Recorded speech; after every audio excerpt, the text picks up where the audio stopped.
come from? How did he get here, this little creature called Paddle to the Sea?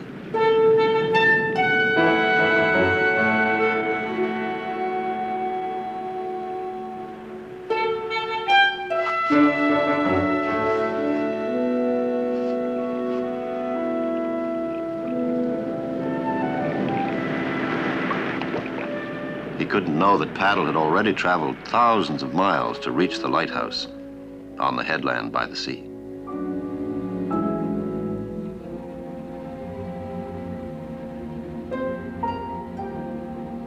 He had traveled past the Gaspé, past Quebec City,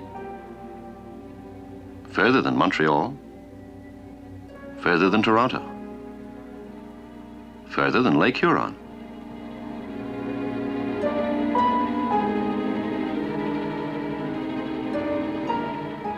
North of Lake Superior, in the Nipigon country. That's where Paddle was born one winter, in a little cabin deep in the woods. Now, that cabin was not only far away from the sea, it was also far above the level of the sea.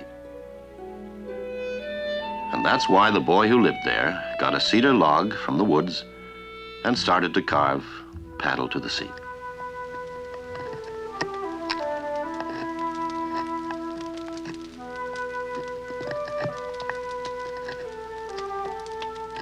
His name was Kyle Apatagan.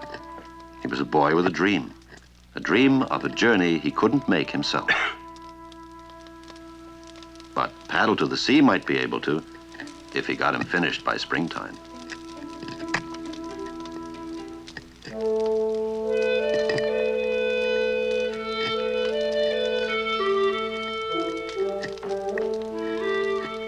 Kyle had learned in school that his home was on the height of land, and that meant from where he lived, all the streams and rivers and lakes flowed down to the sea. Now, if that were true, then Paddle should be able to just float all the way down to the ocean. Maybe.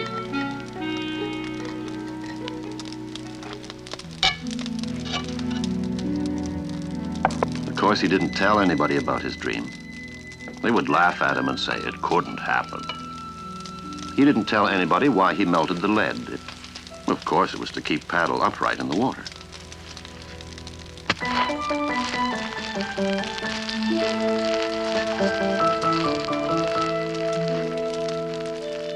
And he didn't tell anybody why he carved on the bottom, "Please put me back in the water."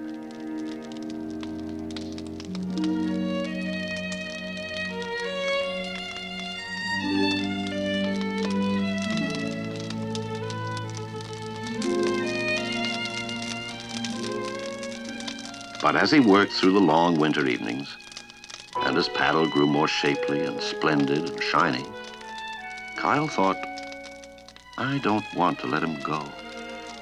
I want to keep him. Then one fine day, he made up his mind.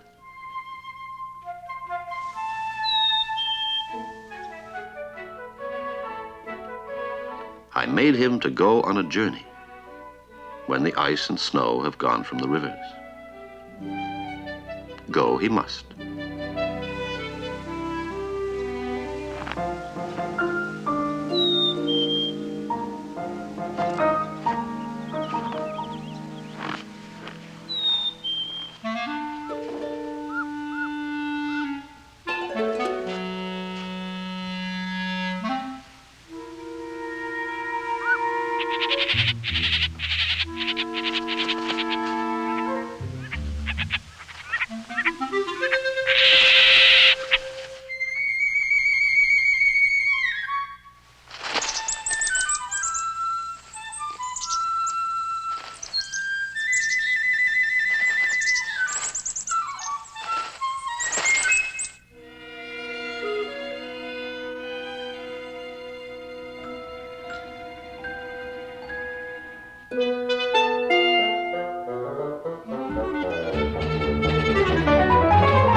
one day at sunset, Paddle calmly sailed out into the biggest lake in the world, Lake Superior.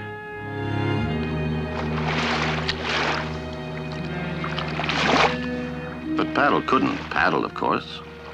He was completely at the mercy of the wind and the waves.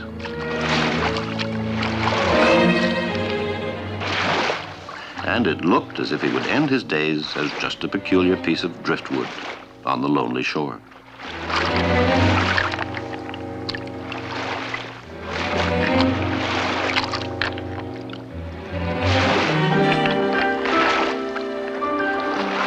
He got away, but his troubles weren't over by any means.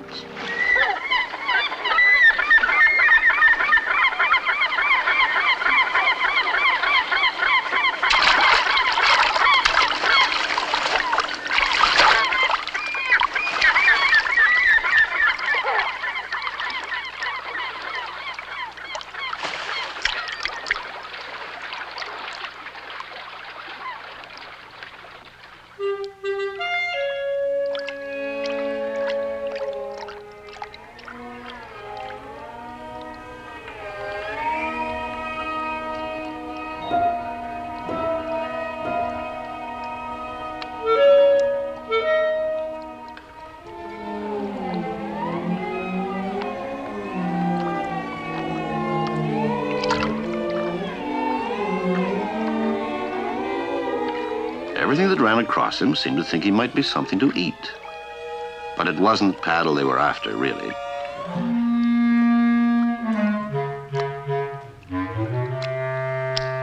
The frog that jumped in with him was scared to death.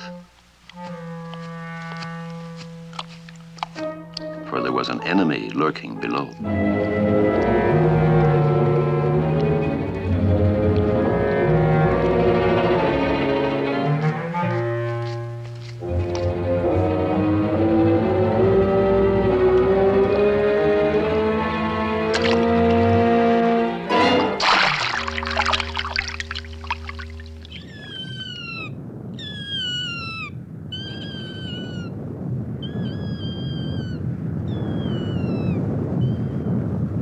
Paddle could float, for he was made of wood.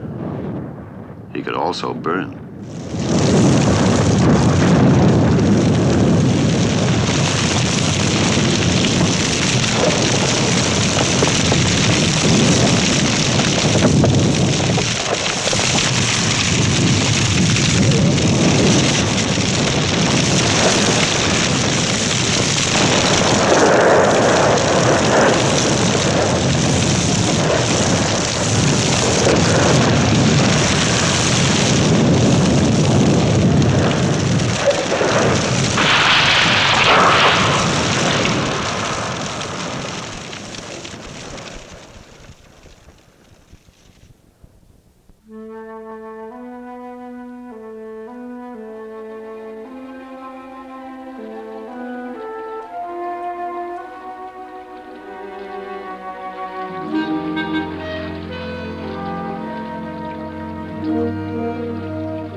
But all in all, it was a lovely summer, just gliding along in the moonlight, safe and sound. Safe? What was that great black thing looming?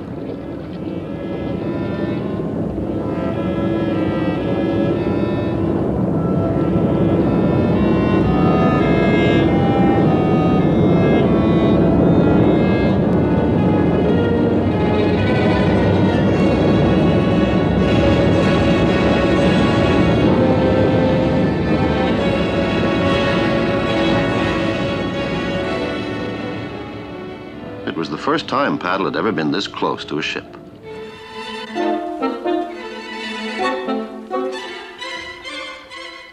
Even though no one had ever even noticed him, Paddle, like the great ships, was also on his way to the sea.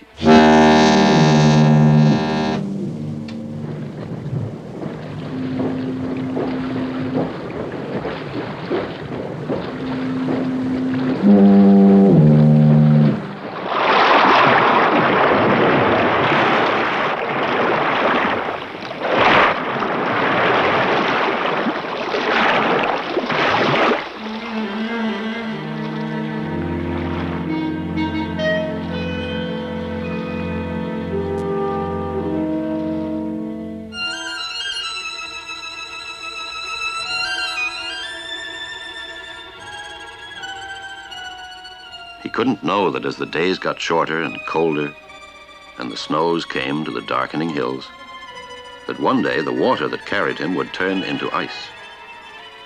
And that would surely be the end of him.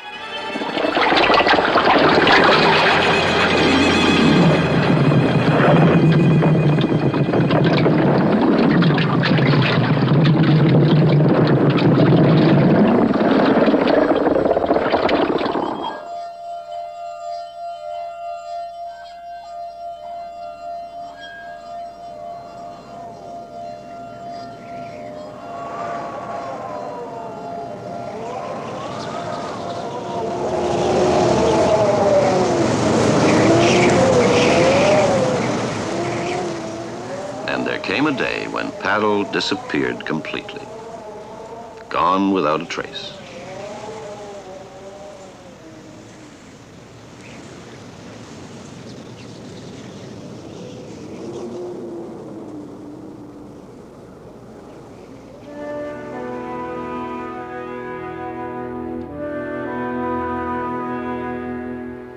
Yet all the time he was as safe as a seed under his blanket of snow, waiting for the warm wind of spring.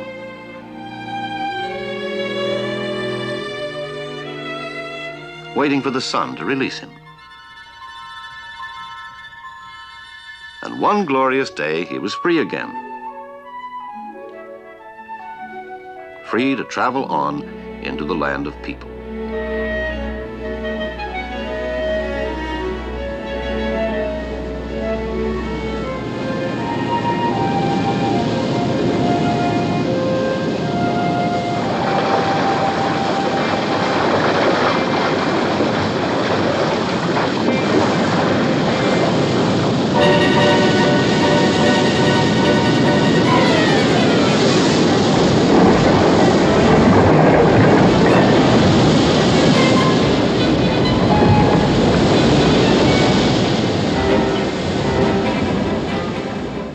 Nobody was really sure paddle even existed until one day.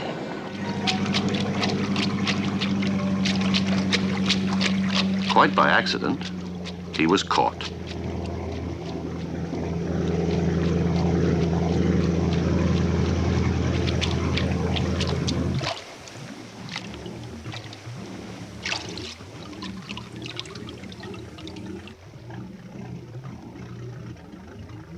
It says, "Please put me back in the water." "We can't keep him," said his father. "Whoever made him wants him to travel to the sea. Though how he could ever get to the sea from here is beyond me."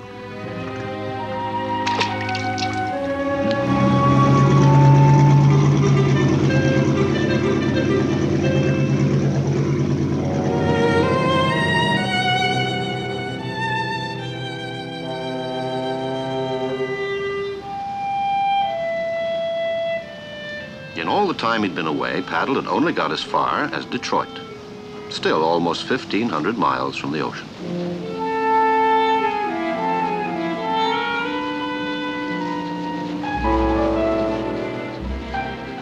The world of men seemed very beautiful. It was the 4th of July, a celebration.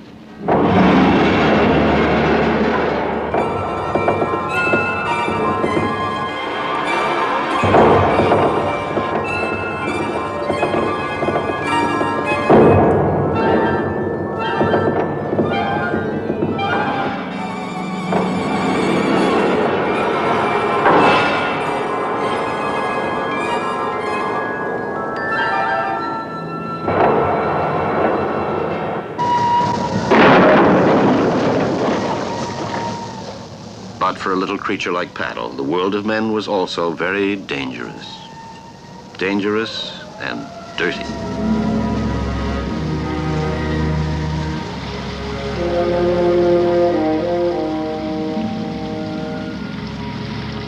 They were pouring all sorts of filth and slime and garbage into the lake.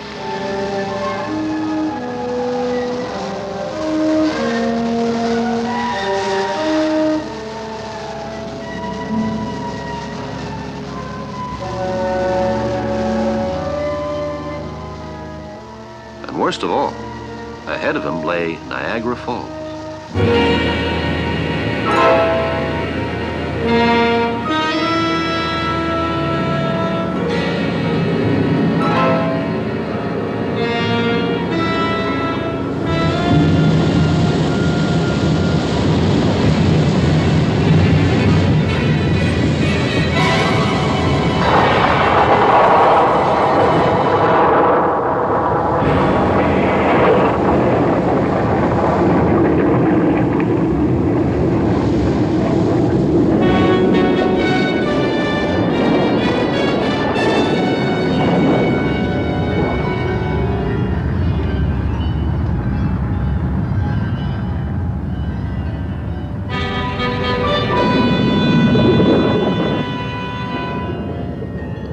was an exciting day for the people on the Maid of the Mist, the excursion boat below the falls. Some thought they caught glimpses of him, and others said nonsense, he could never survive that terrible plunge.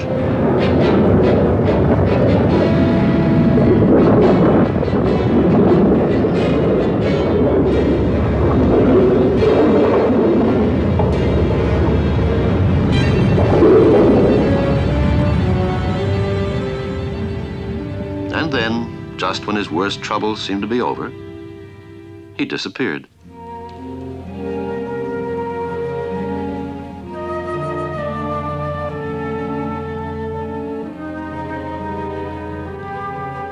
He hadn't really disappeared, of course.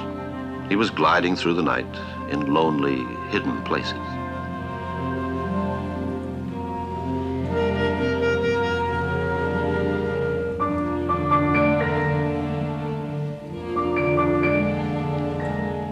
Nothing to worry about.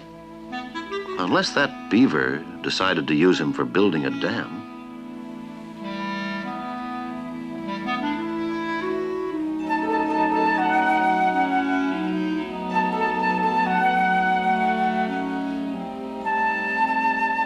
Actually, Paddle had reached the safest place he could possibly come to.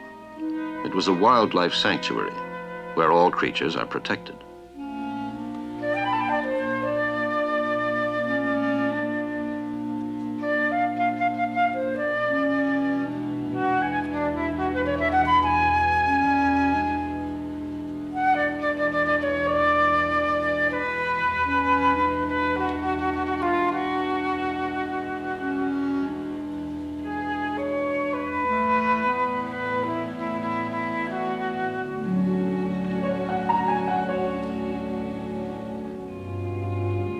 It's very odd to think that in this peaceful place, Paddle was in danger.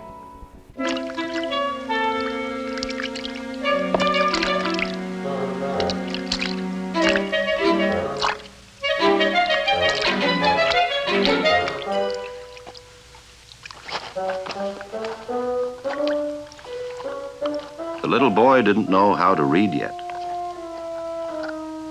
For him, Paddle was just a wonderful toy he had found by chance.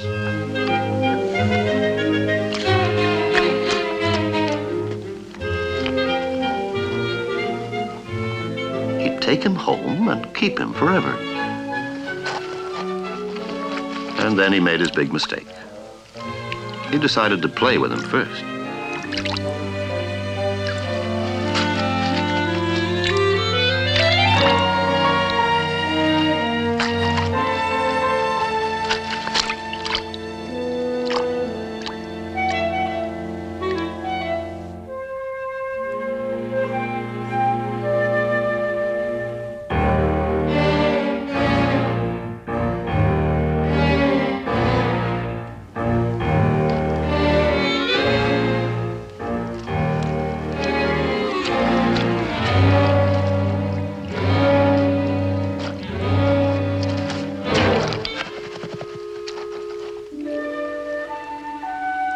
It was a good thing for Paddle that Rover just didn't feel like getting his feet wet that day.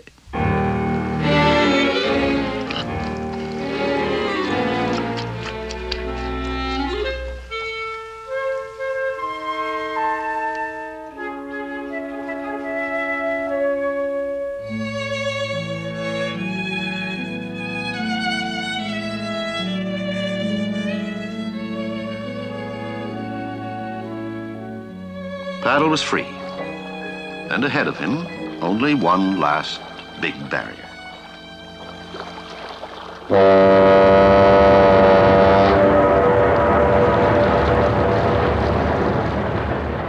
Like the big ships, Paddle too would have to make his way through the last of the great locks.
Nobody was sure Paddle had made it safely. Nobody heard of him for months.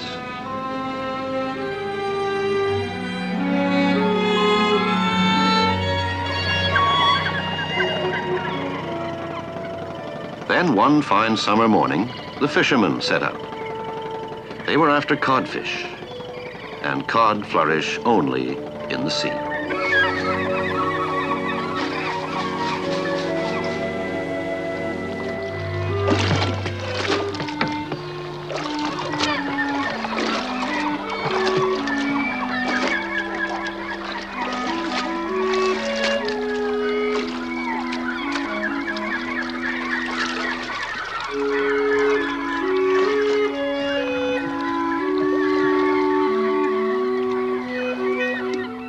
In all his long life, the fisherman had never caught anything like this. Paddle had been in the water so long, all his paint was gone. But you could still read, "Put me back in the water."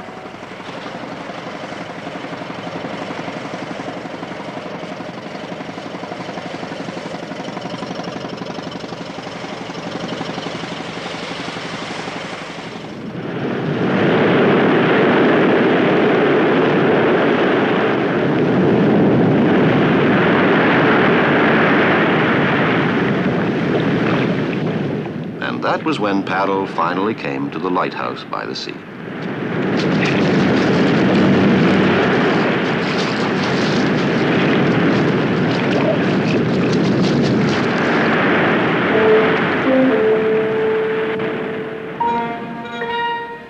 The lighthouse keeper has a rather lonely life, so he was absolutely delighted to find Paddle. Paddle would make a wonderful addition to his collection of model boats.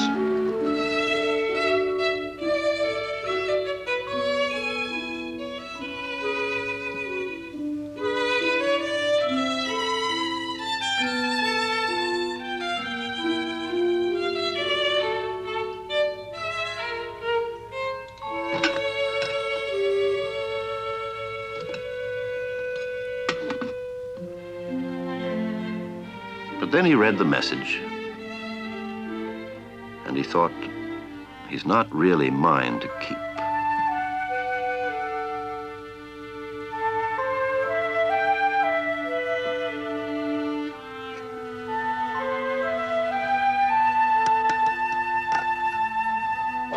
He thought of the great currents in the mighty oceans. If I put you back, someone might find you someday in a cold fjord in Norway, or on a warm beach in Africa.